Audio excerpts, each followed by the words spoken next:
Сәлем достар. Бүгін біз Қазақстанға танымал тележүргізуші Камила Саян жайында айтатын боламыз. Ол үшін маған тіркеліп лайк басып кетіңіздер. Камила Саян қазақстандық әнші. Музыкалық платформаларда жеке артист парақшасы бар. Оның репертуарында бірнеше жеке синглдер бар, мысалы Сүйгенің сенің басқа. Музыкалық жолы. Сингл Сүйгенің сенің басқа Камила Саян мен Камила Болатбек бірлесіп шыққан. Басқа синглдері «Ей жаным» бірлескен композиция Рысбек Аташпен және Чикита да сол әншімен бірге.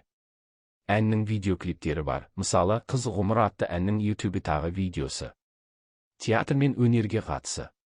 Алайда қолымда Камила Саянның театр сахнасында немесе театр өнері саласында үлкен рөл атқарғаны жөнінде нақты ақпарат табылмады.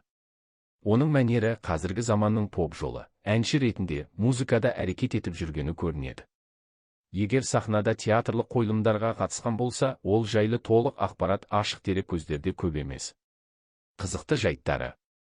Камила өзі туралы бір сұхбатында: өз ақшама алдым. Қазір блогерлер арасында бренд зат алу сәнге айналды ғой. Бұл сөздерінен оның өнер жолымен қатар басқа да әлеуметтік белсенділігі немесе блогерлік қыры барын аңғаруға болады.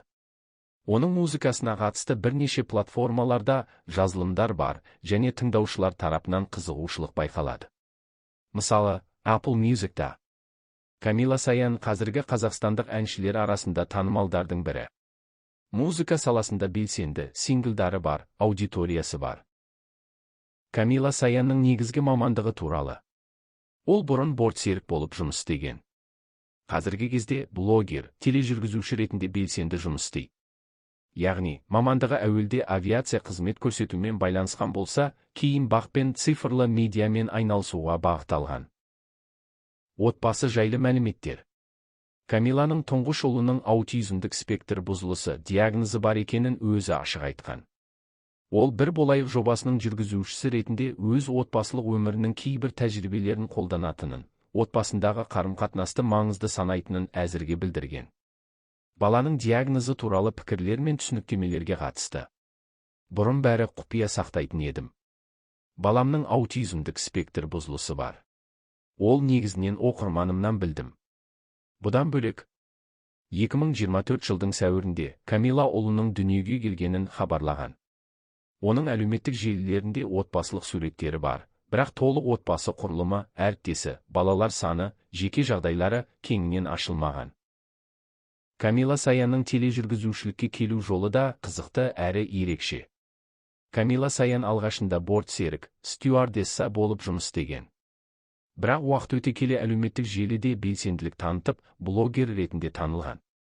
Блогерлік арқылы көпшілікке таныла бастаған соң, оның тартымды сөйлеу мәнері мен экран алдындағы сенімді бейнесі продюсерлердің назарын аударған. Осылайша ол «Қалаулым» жобасының жалғасы «Бір болайық» бағдарламасына жүргізуші ретінде шақырылған. Бұл Камила Саянның алғашқы ірі тележүргізушілік жобасы. Камила осы жайында сұхбатында былай деген: мен үшін тележүргізуші болу кездейсоқ шешім емес. Өмірімде үлкен сынақтан өткен соң жаңа бағыт іздедім. Телевидение менің өзімді табуыма себеп болды. Стэнкіз сайтының сұхбатынан. Бір болайық жобасы. Бағдарлама отбасылық және махаббат тақырыбына арналған. Камиланың өзі де отбасылық құндылықтарды жоғары қоятынын айтқан, сондықтан бұл шоуға қатысуы табиғи шешім болған. Оның жылы мінезі мен шынайы сөйлеуі көрерменге ұнап, тележүргізуші ретінде тез танылды. Қызықты факт. Камиланың жүргізушілік стилі жылы, ашық және эмоцияға бай. Көрермендер оны жиі жүректен сөйлейтін жүргізуші деп сипаттайды.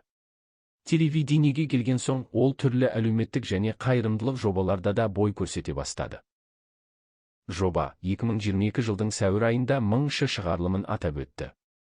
2024 жылдың тамызында, жазғы демалыстан кейін, жаңа маусымы бастағаны айтылған, және сол кезде Камила Саян мен Шахкерім Кәрменов жүргізуші ретінде аталған. Екі қымбат бренд зат сатып алғаны жайлы. 2022 жылы 600 мың теңгелік Jimmy Choo туфлиін сатып алғанын ашық айтқан. Ол: өз ақшама алдым. Екі әкемізге көлік мінгіздік.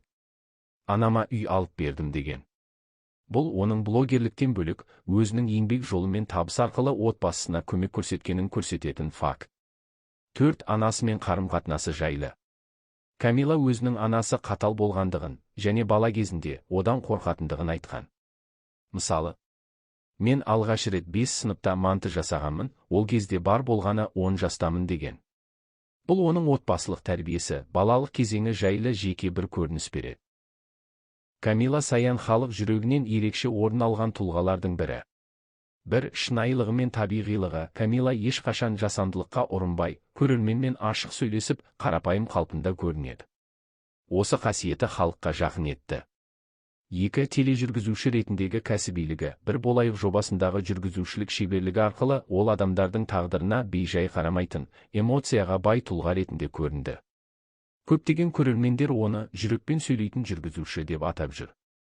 3. Музыкалық және өнер саласына қосқан үлесі. Камила тек тележүргізуші емес, сахнада ән айтып, өнер арқылы да өзін таныта білді. 4. Әлеуметтік белсенділігі. Камила әртүрлі қайырымдылық пен мәдени шараларға қатысып, қоғамдағы өзекті мәселелерге үн қосып жүреді. 5. Қазақы тәрбиені насихаттауы. Оның сөйлеген сөздері мен ұстанымдары ұлттық құндылықтарды дәріптеуге бағытталған. Сондықтан ол көпшіліктің құрметіне бөленіп отыр. 6. Жылы мінезі мен адамгершілігі. Әр қонақпен жылы сөйлесіп, пікірін сыйлай білетіні, оны көрермендер арасында ерекше сүйікті жүргізуші етті. Камила Саянның өнер мен тележүргізушілік жолында жетістікке жетуіне ата-анасының қолдауы ерекше әсер еткен. Ол бірнеше сұхбаттарында өз отбасы туралы жылы естеліктер айтып өткен. Бір отбасындағы тәрбие. Камиланың айтуынша, оның ата-анасы әрқашан еңбекқорлық пен адалдыққа баулыған. Қандай істі қолға алсаң да, шын жүрекпен істе деген сөз әкесінің жиі айтатын ақылы болған. 2. Анасының рөлі. Анасы Камиланың сахнаға деген қызығушылығын ерте байқап, үнемі қолдау білдіріп отырған. Мектеп кезінен бастап түрлі шараларға қатысуына мүмкіндік жасап, сенім артқан.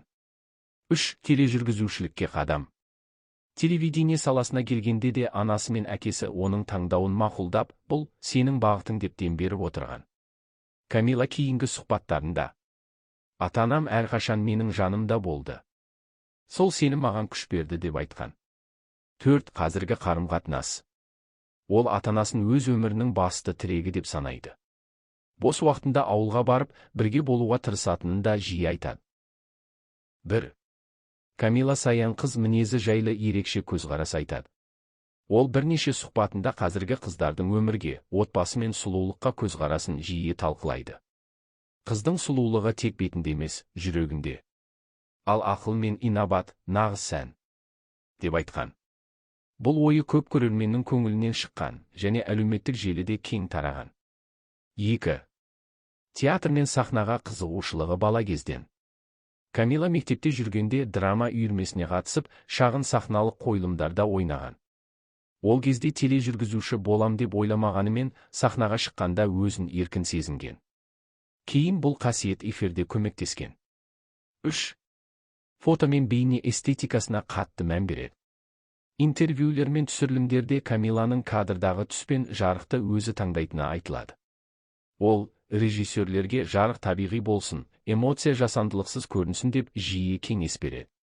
Бұл оның медиа саласында тәжірибелі екенін көрсетеді. 4. Жанкүйерлермен тікелей байланыс ұстанады. Көп танымал тұлғалар сияқты про арқылы емес, Камила көбінесе Instagram Stories пен лайв эфирлерде тікелей сөйлеседі. Ол көрермендерінің пікірін жеке оқып, жиі жауап береді. Бұл сирек кездесетін қасиет. 5. Бір болайық жобасындағы қатысушылармен эфирден тыс араласқан. Кей қатысушылар Камиламен жеке сөйлескендерін, ол өз кеңестерімен бөлісіп, өмірлік бағыт көрсеткенін айтқан. Яғни ол тек жүргізуші емес, адамдарға моральдық қолдау берген. 6. Қоғамдық тақырыптарда пікір білдіреді. Камила әлеуметтік желілерде кейде әйел теңдігі, бала тәрбиесі, ер мен әйел рөлдері сияқты қоғамдағы өзекті тақырыптарға пікір жазып, үлкен талқылау тудырған. Ол көбіне дәстүр мен заманауилық тепе-тең болуы керек деген ұстанымда. 7. Камиланың ерекше фобиясы бар. Сирек сұхбаттардың бірінде ол биіктіктен қатты қорқатынын, бірақ сол қорқынышты жеңу үшін парашютпен секіруді армандайтынын айтқан.